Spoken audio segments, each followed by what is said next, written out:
Hi years last class లో మనం already resolution of vectors యొక్క థియరీ క్లాస్ చూసాం కదా. సో ప్రీవియస్ క్లాస్ లో కూడా నేను దానికన్నా ప్రీవియస్ క్లాస్ లో సబ్ట్రాక్షన్ వెక్టర్స్ థియరీ కూడా మనం డిస్కస్ చేసుకున్నాం. సో ఈ రోజు క్లాస్ కి వచ్చేసరికి సబ్ట్రాక్షన్ వెక్టర్స్ యొక్క ప్రాబ్లమ్స్ అలానే రెజల్యూషన్ ఆఫ్ వెక్టర్స్ యొక్క ప్రాబ్లమ్స్ కూడా మనం ఈ క్లాస్ లో డిస్కస్ చేయబోతున్నాం. సో ఫస్ట్ ప్రాబ్లం ఏముందో చూద్దాం. If the angle between the two vectors of equal magnitude p is θ అని చెప్తున్నాడు. The magnitude of difference of vectors is అని అంటున్నాడు. ఓకే, సో మనకి టూ వెక్టర్స్ ఈక్వల్ గా ఉన్నాయని చెప్తున్నాడు. ఈక్వల్ మ్యాగ్నిట్యూడ్ పి అన్నాడు. Okay, equal magnitude of two vectors అన్నది మనకి పి అని చెప్తున్నాడు. ఓకే, సో మనకి టూ వెక్టర్స్ ఉన్నాయి కాబట్టి మనం రిజల్టెంట్ క్యాలిక్యులేట్ చేసుకుంటే మనకు కావాల్సింది మనకి డిఫరెన్స్ బిట్వీన్ టూ వెక్టర్స్ అడుగుతున్నాడు. సో రిజల్టెంట్ ఏమవుతుంది? మ్యాగ్నిట్యూడ్ ఆఫ్ రిజల్టెంట్ వెక్టర్ ఇక్కడ ఏ బార్ మైనస్ బి బార్ కి నువ్వు ఇక్కడ రిజల్టెంట్ క్యాలిక్యులేట్ చేయమంటున్నాడు. అంటే magnitude of difference of vectors అంటే మనకి టూ వెక్టర్స్ ఎప్పుడైనా సబ్ట్రాక్షన్ చేసి దానికి మాడ్యులస్ అప్లై చేస్తే అది మనకి resultant magnitude of resultant vector calculate చేయమంటున్నాడు. ఇది మనకు అడిగిన given data magnitude of resultant మనం క్యాలిక్యులేట్ చేయాల్సింది ఇది. ఓకే, సో దీనికి ఫార్ములా ఏమని ఆల్రెడీ డిస్కస్ చేసాం. Already a square plus b square minus 2ab cos θ అన్నది మనం ఇక్కడ డిస్కస్ చేసుకున్నాం. ఓకే, సో ఇప్పుడు మనకి magnitude of two vectors equal magnitude of two vectors కూడా పి అని చెప్తున్నాడు. సో దాని మీనింగ్ ఏంటి? ఏ వాల్యూ కూడా పిఏ, బి వాల్యూ కూడా పిఏ, minus 2p into cos θ. Okay, so angle between the two vectors అన్నది మనకు ఆల్రెడీ θ అని చెప్పాడు కాబట్టి θ మనం ఏం డిస్టర్బ్ చేయలేము ఇక్కడ. సో నెక్స్ట్ వచ్చేసరికి P square plus P square అంటే 2p స్క్వేర్ మైనస్ ఇదంతా కూడా మల్టిప్లికేషన్ ఉంది కాబట్టి మైనస్ 2p స్క్వేర్ కాస్ θ వస్తుంది. రైట్, సో దీంట్లో కామన్ ఏముంది? మనకి 2p స్క్వేర్ కామన్ ఉంది. కామన్ తీస్తే 1 మైనస్ కాస్ θ. సో దీన్ని సాల్వ్ చేయొచ్చు. సాల్వ్ చేయాలి అనుకుంటే మనకి already sine square θ/2 half angle లో మనకు కొన్ని ఫార్ములాస్ ఉన్నాయి. Sine square θ/2 formula 1 minus cos θ/2 అనే ఫార్ములా మనకి హాఫ్ యాంగిల్స్ లో ట్రిగోనోమెట్రీలో ఇది ఒక ఫార్ములా ఉంటుంది. సో అందులో ఆల్రెడీ 1 మైనస్ కాస్ θ ఉంది కాబట్టి ఈ 2 ఇటు వస్తే ఏమవుద్ది? 2 sine square θ/2 is equals to 1 minus cos θ అవుతుంది. సో ఈ విధంగా రీఅరేంజ్ చేసుకున్నాక ఇందులో ఈ వాల్యూ సబ్స్టిట్యూట్ చేద్దాం. సబ్స్టిట్యూట్ చేస్తే ఏమొస్తుంది మనకి? సబ్స్టిట్యూట్ చేసి చూద్దాం. సబ్స్టిట్యూట్ చేస్తే ఓకే, సో క్వశ్చన్ డ్రాప్ చేస్తాం. కావాల్సిన డేటా అయిపోయింది కాబట్టి క్వశ్చన్ డ్రాప్ చేద్దాం. సో మనకి ఇప్పుడు సబ్స్టిట్యూట్ చేస్తే ఏమవుతుంది? √2p square 1 minus cos θ place ఏం వేయాలి? 2 సైన్ స్క్వేర్ θ/2 అనే వాల్యూని సబ్స్టిట్యూట్ చేయాలి. ఓకే, సో దీన్ని ఇంకొంచెం సాల్వ్ చేద్దాం. సాల్వ్ చేస్తే 2 స్క్వేర్ అవుతుంది. 2 ఇంటూ 2 అంటే నెక్స్ట్ p స్క్వేర్ ఉంటుంది. నెక్స్ట్ సైన్ స్క్వేర్ θ/2 అన్నది ఉంటుంది. సో ఇప్పుడు అన్నిటిలోని కామన్ గా ఏముంది? మనకి స్క్వేర్ కామన్ ఉంది. చూడండి 2p సైన్ θ/2 హోల్ స్క్వేర్ అని రాయొచ్చు కదా. ఇక్కడ స్క్వేర్ రూట్ క్యాన్సిల్ అయిపోతే మనకి ఏం మిగిలింది? ఇంకా 2p సైన్ θ/2 మాత్రమే మిగిలింది. సో ఇప్పుడు ఏ ఆప్షన్ ఇందులో మనకు correct? 2p sine θ/2. B is the correct option for this question. Next problem ఏంటో చూద్దాం. Second question, if modulus of a bar plus b bar is equals to modulus of a bar minus b bar అయితే then find the angle between the two vectors. θ వాల్యూ అడుగుతున్నాడు. ఆల్రెడీ modulus ఎప్పుడైనా apply చేస్తే okay, modulus కానీ ఏవైనా addition of vectors కానీ difference of vectors ఆ సబ్ట్రాక్షన్ ఆఫ్ వెక్టర్స్ కి మాడ్యులస్ అప్లై చేస్తే దీనికి రిజల్టెంట్ ఫార్ములాస్ ఆల్రెడీ చెప్పాను మీకు.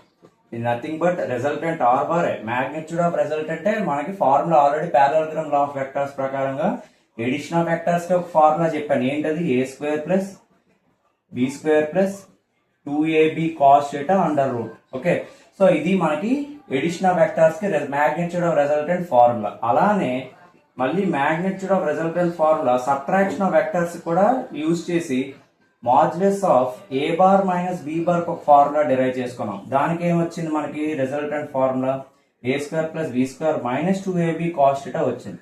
సో ఈ టూ మ్యాగ్నిట్యూడ్స్ కానీ ఈక్వల్ అయితే θ వాల్యూ ఎంత వస్తుందో క్యాలిక్యులేట్ చేయమంటున్నాడు. సో ఇది ఐపీ బోర్డ్ ఎగ్జామ్ కి మనకు కావాల్సిన క్వశ్చన్స్ లోని ఓకే ఇచ్చిన స్టడీ మెటీరియల్ క్వశ్చన్స్ కి ఇది 2 మార్క్స్ కి ఎక్కువగా ఈ క్వశ్చన్ మనకి అడిగే అవకాశాలు కూడా ఎక్కువ ఉన్నాయి. Okay, so IP board exam లో 2 మార్క్స్ కి క్వశ్చన్ ఎక్కువగా రిపీట్ అయ్యే అవకాశాలు కూడా ఎక్కువ ఉన్నాయి. Okay, so most in plane లో ఉంటుంది టాపిక్. మీరు అందులో ఒకసారి చూసినట్టయితే సేమ్ క్వశ్చన్ ఉంటుంది. ఓకే, సో దాన్ని ఎలా సాల్వ్ చేయాలో చూద్దాం. సో ఇప్పుడు ఈ రెండు కూడా ఈక్వల్ అన్నాడు. ఈక్వల్ ఉన్నప్పుడు మనకి ఏమవుతుంది, ఎల్హెచ్ఎస్ లో మనకి ఏ బార్ ప్లస్ బి బార్ యొక్క మ్యాగ్నిట్యూడ్ ఫార్మ్ ఏంటి, √a² plus b² plus 2ab cos θ. అలానే ఆర్హెచ్ఎస్ సైడ్ లో మనకి ఏముంది, సబ్ట్రాక్షన్ ఆఫ్ వెక్టర్స్ యొక్క మ్యాగ్నిట్యూడ్. దానికి ఏమొస్తుంది, a² plus b² minus 2ab cos θ అన్నది మనకి ఇక్కడ వస్తుంది. So squaring on both sides apply చేయండి. Squaring on both sides, squaring on both sides చేస్తే ఏమవుతుంది, √2² క్యాన్సిల్ అయిపోతాయి కదా, a² plus b² plus 2ab cos θ whole square. అలానే ఇక్కడ ఆర్హెచ్ఎస్ లో కూడా √a² plus b² minus 2ab cos θ whole square. So square root cancel, ఇక్కడ స్క్వేర్ ఇక్కడ root cancel. So remaining times ఏమున్నాయి, a² plus b² plus 2ab cos θ. అలా next వచ్చేసరికి a² plus b² minus 2ab cos θ ఉంది. Right, so ఇక్కడ plus a², ఇక్కడ plus a² cancel, ఇక్కడ plus b², ఇక్కడ ప్లస్ b² క్యాన్సిల్. సో ఈ minus 2ab అన్నది ఎల్హెచ్ఎస్ కి వస్తే మనకి ఏమైపోద్ది, మైనస్ 2ab అన్నది ఎల్హెచ్ఎస్ కి వస్తే ప్లస్ 2ab కాబట్టి 4ab cos θ is equals to 0. So cos θ is equals to 0 by ఈ 4 అన్నది నెంబర్, ఏ అన్నది మనకి magnitude of the vector a, b అన్నది magnitude of vector a. So ఈ టోటల్ టర్మ్ ఆర్హెచ్ఎస్ గాని తీసుకెళ్తే 0 బై ఎనీథింగ్ ఎప్పుడు కూడా 0. సో కాస్ టేబుల్ లో 0 ఎప్పుడు ఉంటుంది మనకి, θ is equals to cos inverse 0. Cos table లో మనకి ఏ యాంగిల్ అన్నది మనకి 0 వాల్యూ వస్తుంది, ఇక్కడ 90 డిగ్రీకి వచ్చేస్తుంది మనకి. ఓకే, సో ఇక్కడ θ వాల్యూ కదా ఫైండ్ అవుట్ చేయమన్నాడు.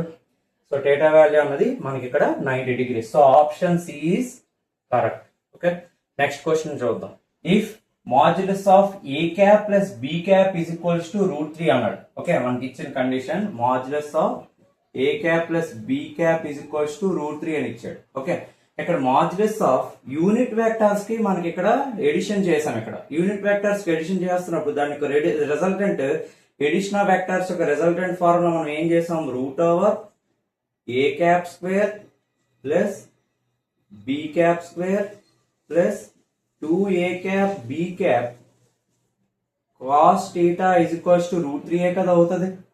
ఎప్పుడైనా సరే మన యూనిట్ వెక్టర్ కానీ మాడ్యులస్ అప్లై చేస్తే దాని వాల్యూ ఎప్పుడు కూడా 1. టైప్స్ ఆఫ్ వెక్టర్స్ లో నేను చెప్పాను ఈ నోట్ పాయింట్. ఓకే, ఎప్పుడైనా యూనిట్ వెక్టర్స్ కానీ మీరు మ్యాగ్నిట్యూడ్ క్యాలిక్యులేట్ చేస్తే అది ఎప్పుడు కూడా ఎప్పుడైతే మనకి యూనిట్ అంటే 1 యూనిట్ అవుతుందో దాన్ని మనం యూనిట్ వెక్టర్ అంటామనేసి నేను ఆల్రెడీ టైప్స్ ఆఫ్ వెక్టర్స్ లో చెప్పాను. సో ఇక్కడ మనకి జస్ట్ ఏ క్యాప్ అని రాసిన, మాడ్యులస్ ఆఫ్ ఏ క్యాప్ అని సింపుల్ గా రాసిన, or modulus of A cap అని రాసిన దాని వాల్యూ ఎప్పుడు కూడా 1. సో దీని వాల్యూ ఇప్పుడు ఏమవుతుంది మనకి, √1 ప్లస్ 1 అంటే 1² కదా, ఇంకా డైరెక్ట్ 1 అని రాస్తున్నా, plus 2 into 1 into 1 into cos θ is equals to √3. So మనకి ఇప్పుడు ఇందులో కావాల్సిన θ యాంగిల్, అప్పుడే నేను ఈ వాల్యూని ఫైండ్ అవుట్ చేయమన్న వాల్యూని నేను క్యాలిక్యులేట్ చేయగలను.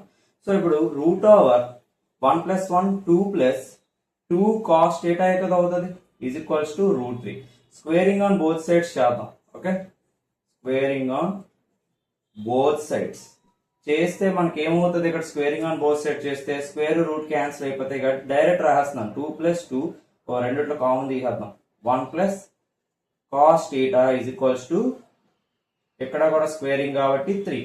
ఓకే, సో దీన్ని సాల్వ్ చేస్తే 1 plus cos θ is equals to 3/2. So ఇక్కడ సాల్వ్ చేద్దాం. So cos θ is equals to 3/2 minus 1 కదా.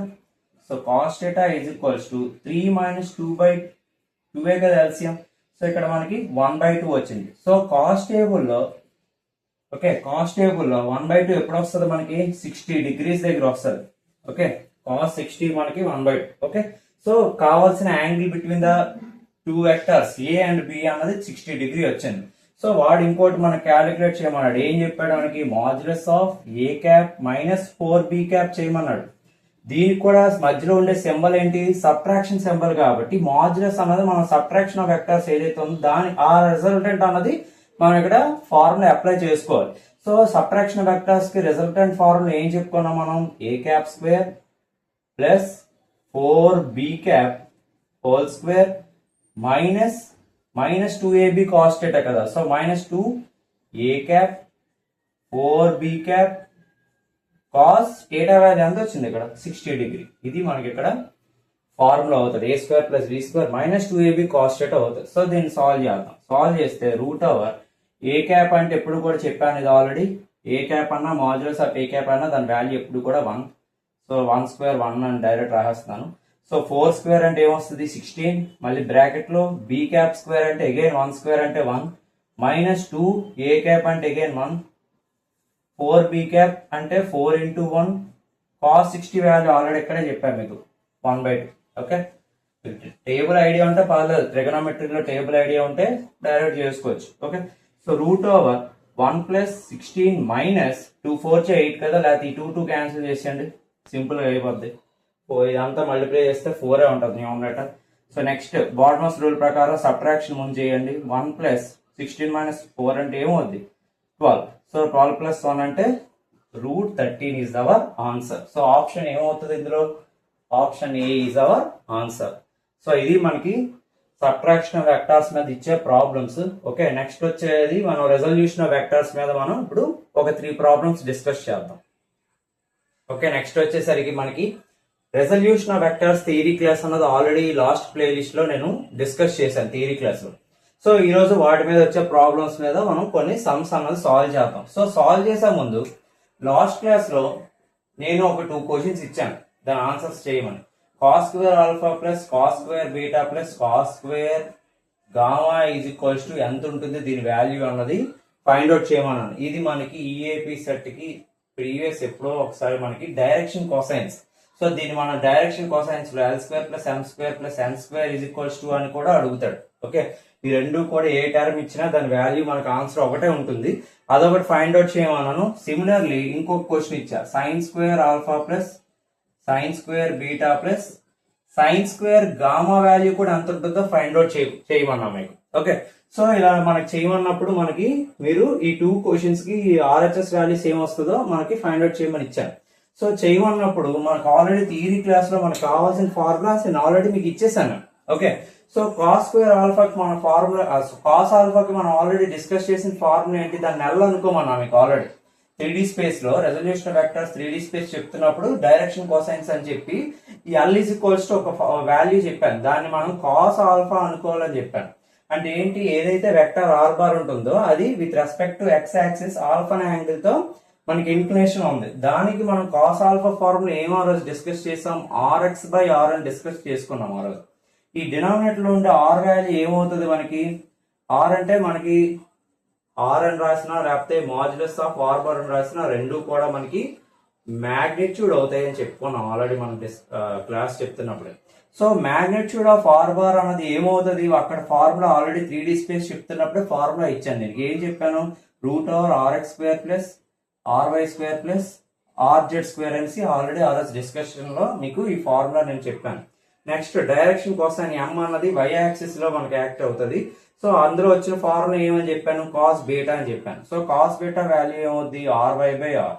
So RY by root over RX square plus RY square plus RZ square. Okay, so next సిమిలర్గా Z axis లో ఉండే direction కోసం ఎన్ అనుకోమన్నాం. Okay, so దాని వైపు మనకి ఎంత ఉంటుంది యాంగిల్? మనకి జెడ్ యాక్సిస్ లో ఉండే angle gamma. So cos gamma value మనకి ఏం చెప్పుకున్నాం? RZ by R. So RZ by again R value ఏమవుతుంది? Root over RX square plus RY square plus RZ square అన్నది అవుతుంది. సో మనకు కావాల్సిన డైరెక్షన్ కోసైన్ ఫార్ములాస్ అయితే ఆ థియరీ క్లాస్ లో డిస్కస్ చేశాం. బట్ మనకు కావాల్సింది ఏమడిగాడు ఎల్హెచ్ఎస్ లో? Cos square alpha plus cos square beta plus cos square gamma చేయమన్నాడు. సో చేద్దాం. ఓకే, సో ఇవి ఏవైతే ఉన్నాయో దాన్ని స్క్వేర్ చేసి ఎడిషన్ చేయాలి. Okay, cos square alpha plus cos square beta plus cos square gamma అన్నది మనం ఇక్కడ క్యాలిక్యులేట్ చేయాలి. ఆ వాల్యూ ఎంత వస్తుంది అన్నది, అదే కదా మీకు ఇచ్చిన వర్క్ నేను. సో అది డిస్కస్ చేస్తున్నాను. సో కాస్ స్క్వేర్ ఆల్ఫా అంటే ఏమొస్తుంది ఇక్కడ? ఆర్ఎక్స్ స్క్వేర్ బై ఇక్కడ రూట్ ఉంది కాబట్టి దీనికి స్క్వేర్ ఉంటే హోల్ స్క్వేర్ ఉంటే స్క్వేర్ రూట్ క్యాన్సిల్ అయిపోతే రిమైనింగ్ టర్మ్ ఏమొస్తుంది RX square plus RY square plus RZ square అన్నది అవుతుంది. నెక్స్ట్ సిమిలర్ గా కాస్ స్క్వేర్ బీటా అంటే ఏమొస్తుంది మనకి ఆర్వై స్క్వేర్ బై డినామినేటర్ లో అగైన్ మళ్ళీ రూట్ అనే టర్మ్ ఉంది కాబట్టి అగైన్ రూట్ స్క్వేర్ క్యాన్సిల్ అయిపోతే RX square plus RY square plus RZ square వస్తుంది. Plus next cos square gamma అంటే ఏమొస్తుంది మనకి RZ square by RX square plus RY square plus RZ square అవుతుంది. సో డినామినేటర్ వాల్యూస్ అన్ని మనకి same వచ్చాయి. Okay, so దాన్ని బట్టి మనం ఏం రాసుకోవచ్చు whole by RX square plus RY square plus RZ square అని రాసుకోవచ్చు కదా. సో న్యూమరేటర్ వాల్యూస్ అన్ని ఎడిషన్ చేసుకోవచ్చు RX square plus RY square plus RZ square. So LCM అన్నది మనకి డినామినేటర్ సేమ్ వచ్చింది. ఓకే, అన్నిట్లో కామన్ ఉంది కాబట్టి న్యూమరేటర్ అనేది ఎడిషన్ చేసాం ఎల్సిఎం అయిన తర్వాత. సో న్యూమరేటర్ కూడా సేమ్ వచ్చింది. ఈ రెండు క్యాన్సిల్ అయిపోతే మనకి ఆన్సర్ అంతా వచ్చినట్టు 1. సో దీని ఆన్సర్ అంతా మనకి cos square alpha plus cos square beta plus cos square gamma value అన్నది మనకి 1. ఇది డైరెక్ట్ గా తెలిస్తే మనకి ఆప్షన్స్ లో మనకి ఇప్పుడు ముందుగా మనం క్యాలిక్యులేట్ చేసి పెట్టుకున్నాం కాబట్టి మనకి ఇలాంటి క్వశ్చన్ ఎప్పుడైనా మనం మళ్ళీ ఎప్పుడైనా రిపీట్ అయినప్పుడు మనకు కానీ ఈ వాల్యూస్ ఏదైతే ఉన్నాయో అవి గుర్తు పెట్టుకుంటే సింపుల్ గా విత్ ఇన్ సెకండ్స్ లో మనం ఆన్సర్ చేసుకోవచ్చు. నెక్స్ట్ మీకు ఇచ్చిన sine square alpha plus sine square beta plus sine square gamma value ఎంత ఉందో ఫైండ్ అవుట్ చేద్దాం ఇప్పుడు. ఓకే, నెక్స్ట్ చూద్దాం. So sine square alpha plus sine square beta plus sine square gamma value కావాలి మనకి. ఆల్రెడీ మనం ఇప్పుడు డిస్కస్ చేసిన వాల్యూ ఎంత వచ్చింది cos square alpha plus cos square beta plus cos square gamma value ఎంత వచ్చింది మనకి 1 వచ్చింది. సో ఈ కాస్ అనే ఏవైతే మనకి ట్రిగ్నోమెట్రిక్ ఫంక్షన్స్ ఉన్నాయో దానికి మనం సైన్ లో కన్వర్ట్ చేయడానికి మనకు ఆల్రెడీ ఒక ఫార్ములా ఉంది. Sine square theta plus cos square theta is equals to 1 అనే ఫార్ములా మనకు ఉంది కదా. ఓకే, సో దాన్ని యూటిలైజ్ చేద్దాం. ఇక్కడ యూటిలైజ్ చేసి ఈ కాస్ ని సైన్ లో కన్వర్ట్ చేద్దాం. సో చేస్తే ఏమవుతుంది మనకి కాస్ స్క్వేర్ ఆల్ఫా అనేది 1 మైనస్ సైన్ స్క్వేర్ ఆల్ఫా అవుతుంది కదా ఈ ఫార్ములా ప్రకారం. ప్లస్ అలానే ఇదేమవుతుంది 1 మైనస్ సైన్ స్క్వేర్ బీటా అవుతుంది. ప్లస్ కాస్ స్క్వేర్ గామా ఏమవుతుంది 1 minus cos square gamma sorry 1 minus sine square gamma అన్నది అవుతుంది. ఓకే, దీన్ని కన్వర్ట్ చేస్తే సో సైన్ లో కన్వర్ట్ చేయాలి కాబట్టి ఆర్హెచ్ఎస్ వాల్యూ దీన్ని అలా క్యారీ ఫార్వర్డ్ చేయండి లాస్ట్ వరకు. ఓకే, అప్పుడు మీకు ఆటోమేటిక్ గా ఈ వాల్యూ ఏదైతే మనం ఫైండ్ అవుట్ చేయాలని చెప్పానో ఆటోమేటిక్ గా దాని ఆన్సర్ వస్తుంది. ఓకే, సో 1 ప్లస్ 1 ప్లస్ 1 3 కదా. సో మైనస్ ఏదైతే ఉందో అన్నిట్లోని మైనస్ కామన్ ఉంది కాబట్టి మైనస్ కామన్ తీసేస్తే sine square alpha plus sine square beta plus sine square gamma RHS value ఎంత 1. సో ఈ మైనస్ అనే టర్మ్ ఏదైతే ఉందో అది ఆర్హెచ్ఎస్ కి పంపించేద్దాం. ఈ ప్లస్ 1 ఇటు పక్క తీసుకొస్తే 3 మైనస్ 1 అవుతుంది. RHS value sine square alpha plus sine square beta plus sine square gamma అవుతుంది. సో మనకి sine square alpha plus sine square beta plus sine square gamma value ఎంత వచ్చినట్టు మనకి ఇప్పుడు 2. ఈ వాల్యూ కూడా మీకు ఆటోమేటిక్ గా డైరెక్ట్ గా సమ్స్ లో చూసినప్పుడు ఎప్పుడైనా కానీ ఈఏపీ సెట్ లో ఈ డైరెక్ట్ గా ఈక్వేషన్ ఎప్పుడైనా చూస్తే దాని యొక్క వాల్యూ ఎప్పుడు కూడా ఆల్వేస్ 2 వాల్యూ వస్తుంది. ఇది దాని యొక్క ప్రూఫ్. ఓకే, సో నెక్స్ట్ వీటి మీద రెజల్యూషన్ ఆఫ్ వెక్టార్స్ మీద ప్రాబ్లమ్స్ డిస్కస్ చేద్దాం 1 by 1. ఓకే, ఫస్ట్ ప్రాబ్లం ఏంటో డిస్కస్ చేద్దాం. Find the horizontal and vertical component of vector having magnitude 5 units అన్నాడు. ఏదో ఒక వెక్టార్ అనుకుందాం, let it be A bar. దానికి మ్యాగ్నిట్యూడ్ 5 యూనిట్స్ ఇచ్చాడు. డైరెక్షన్ మనకి తెలియదు. ఓకే, 5 యూనిట్స్ అన్నది ఇచ్చాడు. డైరెక్షన్ అన్నది మాత్రం పర్టికులర్ గా ఎక్స్ యాక్సిస్ లో ఉందో వై యాక్సిస్ లో వెళ్తుందా అన్నది దాని కాంపోనెంట్ ఫార్మ్ మనం రాయలేం. సో అలాంటప్పుడు మనం ఒక డయాగ్రామ్ తీసుకుందాం. ఓకే, డయాగ్రామ్ అన్నది కన్సిడర్ చేద్దాం. డయాగ్రామ్ లో ఏమవుతుంది డయాగ్రామెటిక్ రిప్రజెంటేషన్ ఆరిజిన్ దగ్గర నుండి ఒక వెక్టర్ ఏ బార్ అన్నది ట్రావెల్ చేస్తుందంట. ఓకే, ఆ డైరెక్షన్ అన్నది ఇచ్చాడు చూడండి. inclined at an angle 30 degrees with the vertical అన్నాడు. సో ఎక్స్ యాక్సిస్ ఇది వై యాక్సిస్ అన్నాడు. సో వై యాక్సిస్ తో ఎంత ఇంక్లినేషన్ ఉందంట 30 degrees తో ఇంక్లినేషన్ ఉందంట. ఇప్పుడు మనం ఏదైతే వెక్టర్ ఏ బార్ ఉందో దాని యొక్క హారిజాంటల్ అండ్ వెర్టికల్ కాంపోనెంట్స్ మాత్రం అడుగుతున్నాడు. ఓకే, సో దానికోసం మనం ఇప్పుడు డిస్కస్ చేస్తాము. ఓకే, దాని కాంపోనెంట్ ఫార్మ్ కోసం నెక్స్ట్ ప్రాబ్లం లో మనం ఎలా రాస్తాం కాంపోనెంట్ ఫార్ములా అన్నది చూద్దాం. ఓకే, ప్రెసెంట్ వాడు అడిగింది ఏంటంటే ఏఎక్స్ అండ్ ఏవై వాల్యూస్ ఎంత అని అడిగాడు. అదే horizontal and vertical component. So ఇప్పుడు ఏదైతే ఏ బార్ యొక్క వెక్టర్ ఏదైతే 5 యూనిట్స్ ఉందో మ్యాగ్నిట్యూడ్ దాన్ని మనం ఎక్స్ యాక్సిస్ కి నువ్వు రిజాల్వ్ చేసుకోవాలి. అలానే సిమిలర్లీ వై యాక్సిస్ కి కూడా నువ్వు రిజాల్వ్ చేసుకోవాలి. సో ఈ ఇచ్చిన క్వశ్చన్ కి డయాగ్రామ్ ఈ విధంగా ఉంటుంది. ఆల్రెడీ మన resolution of vectors 2D space లో మనం ఆల్రెడీ దీనికోసం డిస్కస్ చేసాం. కాబట్టి అక్కడికి ఇక్కడికి డిఫరెన్స్ ఏంటంటే థీటా వాల్యూ యొక్క డిఫరెన్స్. నేను చెప్పే derivation with respect to X axis theta అని చెప్పా. ఇక్కడికి వచ్చేసరికి విత్ రెస్పెక్ట్ టు వెర్టికల్ తో ఇచ్చాను నేను. క్వశ్చన్ చూడండి, విత్ రెస్పెక్ట్ టు వెర్టికల్ తో మనకి 30 degrees సబ్టెండ్ అయ్యిందని ఇంక్లినేషన్ నేను ఇక్కడ ఇచ్చాను. ఓకే, సో 30 degrees ఇది ఏ యాక్సిస్ తో అయితే యాక్ట్ అవుతుందో దానికి నేను ఆల్రెడీ ఒక ట్రిక్ చెప్పాను.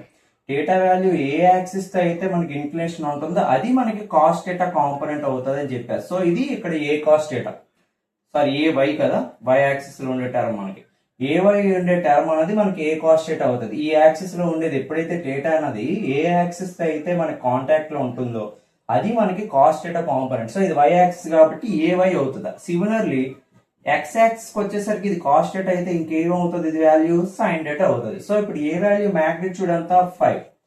సో కాస్ థీటా వాల్యూ ఎంత ఇచ్చాను 30. సబ్స్టిట్యూట్ చేసి క్యాలిక్యులేషన్ చేసుకోవడం 5 ఇంటూ కాస్ 30 అంతా √3/2. సో ఈ రెండు క్యాన్సిల్ అయిపోతే 2.5 √3 యూనిట్స్ అన్నది మనకి ఇక్కడ వై యాక్సిస్ లో ఉండే ఏవై అనే రెక్టాంగులర్ కాంపోనెంట్ ఎంతది 2.5 √3. సిమిలర్లీ ఏఎక్స్ వాల్యూ ఏమవుతుంది, ఏ అంటే వాల్యూ అంతా 5 సైన్ థీటా వాల్యూ ఎంత 30 degrees. So 5 into sine 30 value 1/2. 2 ఎంత లేదు 2.5 టైమ్స్. ఓకే, 2.5 యూనిట్స్ అన్నది ఏ బార్ యొక్క rectangular component are resolution of vector along X axis. Okay, అంత వచ్చింది 2.5 యూనిట్స్. ఓకే, సో దీనికి నువ్వు కాంపోనెంట్ ఫార్మ్ రాయాలంటే ఇప్పుడు నువ్వు రాసుకోవచ్చు. ఎలా రాయొచ్చు, మనకి కాంపోనెంట్ ఫార్మ్ కావాలంటే ఏఎక్స్ఐ cap plus AY j cap అనే ఫార్మాట్ లో నువ్వు కాంపోనెంట్ ఫార్మ్ రాసుకోవచ్చు. దీనికోసం నేను నెక్స్ట్ సమ్ లో నేను చెప్తానండి. ఓకే, దీని ఆన్సర్ అన్నది మనకి అలాంగ్ వై యాక్సిస్ అన్నది 2.5 √3, అలానే ఎక్స్ యాక్సిస్ అన్నది 2.5 యూనిట్స్. ఈ విధంగా మనం ప్రాబ్లమ్స్ ఇచ్చినప్పుడు ఎక్స్ యాక్సిస్ కి వై యాక్సిస్ కి ఈ కాస్ అండ్ సైన్ థీటా అనే కాంపోనెంట్స్ జాగ్రత్తగా రెజల్యూషన్ చేసుకోవాల్సి ఉంటుంది. నెక్స్ట్ ప్రాబ్లం ఏంటో చూద్దాం. Find the magnitude of resultant of all the vectors for the figure shown below అన్నాడు. ఆప్షన్స్ ఇచ్చాడు, డయాగ్రామ్ ఇచ్చాడు. సో ఇప్పుడు మనకి ఫస్ట్ క్వాడ్రంట్ అనుకుందాం. ఇది ఫస్ట్ క్వాడ్రంట్ లో 5 Newtons ఫోర్స్ అన్నది with respect to X axis. Okay, negative X, ఇది నెగిటివ్ వై కోఆర్డినేట్, ఇది positive Y. So first quadrant లో 5 Newtons ఫోర్స్ యాక్ట్ అవుతుందంట. అది 37 degrees ఎక్స్ యాక్సిస్ తో మనకి ఇంక్లినేషన్ తో ఉంది. సో దాన్ని నువ్వు ఎక్స్ యాక్సిస్ కి వై యాక్సిస్ కి ఫస్ట్ రిజాల్వ్ చేసుకోవాలి. సో ఫస్ట్ దీన్ని నేను రిజాల్వ్ చేస్తున్నాను చూడాలి. ఓకే, సో 5 Newtons ఏదైతే ఉందో ఫస్ట్ క్వాడ్రంట్ లో దాన్ని నేను ఎక్స్ యాక్సిస్ కి వై యాక్సిస్ కి రిజాల్వ్ చేస్తున్నాను. సో దానికన్నా ముందు ఈ 37 కి, ఓకే 37 డిగ్రీకి 53 డిగ్రీకి నేను మీకు ఒక టేబుల్ సైన్ కి కాస్ కి ఏమొస్తాయి వాల్యూస్ అన్నది ఒక షార్ట్ కట్ చెప్తాను చూడండి. సో ఆ వాల్యూస్ గుర్తుపెట్టుకోవాలి. కష్టంగా ఉంది అనుకున్న వాళ్ళకి ఇది చాలా బాగా యూటిలైజ్ అవుద్ది. ఓకే, సో చూడండి, యూటిలైజ్ చేసుకోండి ఈ విధంగా. సో ఇప్పుడు మనకి ఇప్పుడు సైన్ 37 అడిగాడు అనుకోండి, దీని వాల్యూ ఎంత ఉందో మనకి అంత వేగంగా మనకి తెలియకపోవచ్చు. అలాంటప్పుడు మనం ఏం చేయొచ్చు, సైన్ 37 ఈ విధంగా మీరు ట్రిక్ గుర్తు పెట్టుకుంటే 37 డిగ్రీకి ఆపోజిట్ ఉండే సైడ్ 3, 53కి ఆపోజిట్ సైడ్ ఏదైతే ఉందో అది 4, 90 డిగ్రీకి ఏదైతే ఉందో పైథాగరస్ థియరం అని తెలిస్తే ఇది ఆటోమేటిక్ గా మీకు హైపోటెన్యూస్ వాల్యూ 5 ఉంటుందని తెలుస్తుంది. సైన్ 37 కావాలంటే ఏమవుతుంది, దీని యొక్క ఆపోజిట్ సైడ్ వాల్యూ ఎంత ఉంది 3 బై హైపోటెన్యూస్ కదా సైన్ అంటే. Okay, opposite side by hypotenuse ఎంత ఉంది 5. ఈ విధంగా మనకి యాంగిల్స్ ఎప్పుడైనా మనకు కావాలి అనుకుంటే మీరు ఏదైతే ట్రయాంగిల్ రైట్ యాంగిల్ ట్రయాంగిల్ ఉందో దాని నుండి ఈ వాల్యూస్ కానీ మీకు మర్చిపోతున్నాను ఎలా తీసుకోవాలో తెలియట్లేదు అంటే ఈ డయాగ్రామ్ కానీ మీరు మైండ్ లో పెట్టుకున్నట్టయితే ఈజీగా మీకు కావాల్సిన టైంలో మీరు రిప్లేస్ చేసుకోవచ్చు. ఓకే, సో ఇప్పుడు దీన్ని చూద్దాం. ఫస్ట్ క్వాడ్రంట్ ఉన్న 5 Newtons ని ఎక్స్ యాక్సిస్ కి వై యాక్సిస్ కి రిజాల్వ్ చేస్తున్నాను. సో ఎప్పుడైనా మనకి యాంగిల్ ని మనం ఎప్పుడైనా అబ్జర్వ్ చేసుకోవాలి చాలా కేర్ఫుల్ గా. థీటా అనే inclination with respect X axis తోటే కదా కనెక్షన్ లో ఉంది. సో ఈ ఇంక్లినేషన్ ఎక్స్ యాక్సిస్ ఉన్నప్పుడు ఇది మనకి ఏమవుతుంది, కాస్ కాంపోనెంట్ అవుతుంది అని చెప్పుకున్నాం. అదే ఇప్పుడు మనకి కేర్ఫుల్ గా అబ్జర్వ్ చేయాల్సింది ఈ కాస్ సైన్ కాంపోనెంట్స్ కోసమే. సో ఇది కాస్ కాంపోనెంట్ అవుతుంది, 5 cos 37 అవుతుంది. అలానే వై యాక్సిస్ లో ఉండేది ఏమవుతుంది కాంపోనెంట్ 5 sin 37 అవుతుంది. సో 5 ఇంటూ sin 37 అంటే ఇక్కడ ఆల్రెడీ డిస్కస్ చేశాను 3/5, 5 క్యాన్సిల్ అయిపోతే 3 Newtons ఉంటుంది వై యాక్సిస్ లో. అదే కానీ ఎక్స్ యాక్సిస్ కి రిజాల్వ్ చేశాను కాబట్టి ఎక్స్ యాక్సిస్ కి ఏమవుతుంది cos 37 అంటే 8 adjacent side by hypotenuse. adjacent side ఎంత ఉంది 4, హైపోటెన్యూస్ వాల్యూ 5. సో 4/5 ఈ రెండు క్యాన్సిల్ అయితే 4 Newtons అన్నది మనకి ఫస్ట్ క్వాడ్రంట్ లో ఉండే ఎక్స్ వై యొక్క rectangular components. Okay, so so next వచ్చేసరికి సెకండ్ క్వాడ్రంట్ రండి. ముందు రిజాల్వ్ చేద్దాం. రిజాల్వ్ చేసిన తర్వాత ఈ రిజల్టెంట్ ఏదైతే ఉందో దాని కాంపోనెంట్ ఫార్మ్ రాద్దాం. రిజల్టెంట్ యొక్క component form, resultant component form ని అప్పుడు మనం రాసుకోవచ్చు ఇక్కడ కాంపోనెంట్. ఓకే, దాన్ని మనం ఏం అప్లై చేయాలి, మాడ్యులస్ అప్లై చేస్తే మ్యాగ్నిట్యూడ్ వచ్చేస్తుంది. ఫస్ట్ ఇంకో క్వాడ్రంట్ లో ఉండే ఏదైతే ఫోర్స్ ఉందో ఎక్స్ కి వై కి రిజాల్వ్ చేద్దాం, ఎక్స్ యాక్సిస్ కి వై యాక్సిస్. ఓకే, సో ఇది మీకు ఎలా క్యాలిక్యులేట్ చేయాలో తెలిసింది కాబట్టి చెరివేస్తాము. నెక్స్ట్ సెకండ్ క్వాడ్రంట్ చూద్దాం. సో 5 న్యూటన్స్ ఫోర్స్, ఇది మనకి ఎక్స్ యాక్సిస్ తోటే మనకి ఇక్కడ ఇంక్లినేషన్ ఉంది కాబట్టి 53 డిగ్రీ యాంగిల్. సో మన ఇది కాస్ కాంపోనెంట్ అవుతుంది. So 5 cos 53, 5 cos 53. cos 53 ఏమవుతుందో చూడండి, ఇక్కడ ఎడ్జసెంట్ సైడ్ 3 ఉంది, again hypotenuse 5. So 5 into adjacent side అంతా 3/5. ఈ రెండు క్యాన్సిల్ అయిపోతే 3 న్యూటన్స్ అనేది ఎక్స్ యాక్సిస్. సిమిలర్లీ దీనికి రెండు Y axis 5 sin 53, 5 into sin 53 ఏమవుతుందో చూడండి, sin 53 కి ఉండే ఆపోజిట్ సైడ్ 4 ఉంది. సో 4/5. ఈ రెండు క్యాన్సిల్ అయిపోతే 4 న్యూటన్స్ అన్నది వై యాక్సిస్ యొక్క రెక్టాంగులర్ కాంపోనెంట్ ఈ 5 న్యూటన్ కి. సో ఇప్పుడు చాలా జాగ్రత్తగా ఫోర్సెస్ ఏవైతే కావాలో అవి రిజాల్వ్ చేసుకున్నాం. ఇప్పుడు మనకి రిజల్టెంట్ యొక్క కాంపోనెంట్ ఫార్మ్ రాయాలి.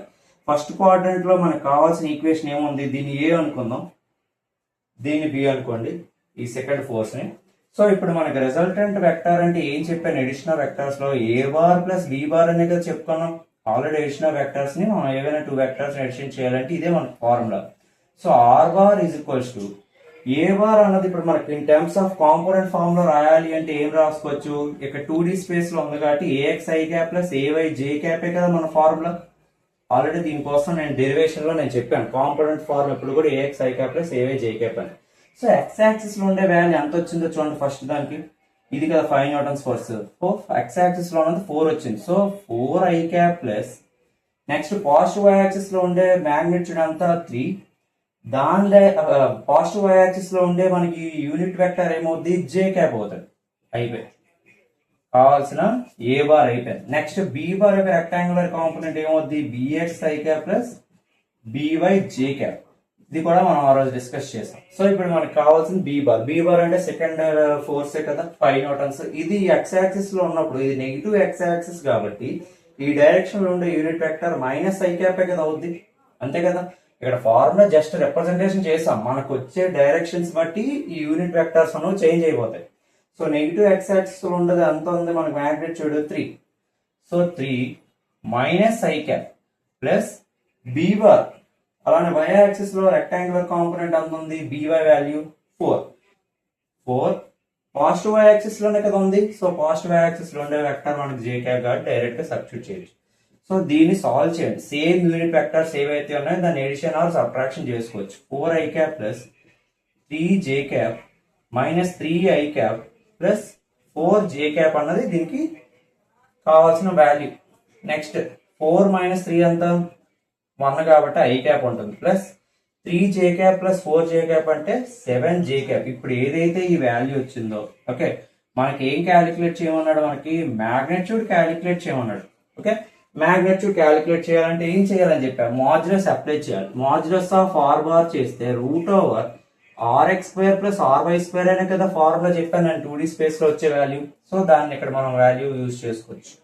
సో ఆర్ఎక్స్ వాల్యూ ఇక్కడ ఏం లేదు అంత 1 స్క్వేర్ ప్లస్ ఇక్కడ ఆర్వై వాల్యూ ఎంత 7 square. So root over 1 plus 49 7 square and 49. So root 50 is the answer, magnitude of the resultant of all vectors. So option ఏది అవుద్ది మనకి ఇందులో, root 50 is our answer. Okay, so ఈ విధంగా మనం calculate చేసుకోవాల్సి ఉంటుంది ఎప్పుడైనా సరే కాన్కరెంట్ ఫోర్సెస్ కానీ ఇస్తే. ఓకే, ఒక point same point of contact దగ్గర నెంబర్ ఆఫ్ ఫోర్సెస్ ఇస్తే ఫస్ట్ ఆ వెక్టర్స్ ని రిజాల్వ్ చేసుకోండి. ఇది ఫస్ట్ స్టెప్. రిజాల్వ్ చేసిన తర్వాత దాని యొక్క రిజల్టెంట్ కాంపోనెంట్ ఫార్మ్స్ లో దాని యొక్క ఎడిషన్ ఆఫ్ వెక్టర్స్ అయితే ఎడిషన్, సబ్ట్రాక్షన్ చేసుకోండి. తర్వాత దానికి మాడ్యులస్ అప్లై చేస్తే కావాల్సిన మ్యాగ్నిట్యూడ్ వచ్చేస్తుంది అనమాట. ఓకే, ఈ రోజు క్లాస్ కి ఇవే మనకి ఈ రోజు డిస్కస్ చేసుకునే ప్రాబ్లమ్స్. ఓకే, నెక్స్ట్ క్లాస్ కి వచ్చేసరికి మనం scalar are dot product theory class అన్న స్టార్ట్ చేసుకుందాం. Anyway, thank you for watching.